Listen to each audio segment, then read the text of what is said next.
ఇదే కదా నీ కథ ముగింపులేనిదై సదా సాగదా.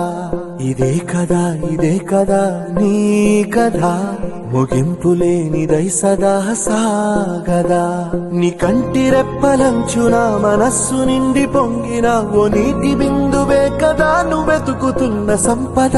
ఒక్కొక్క జ్ఞాపకానికి 100 ఏళ్ల ఆయువుందిగా, ఇంకెన్ని ముందువే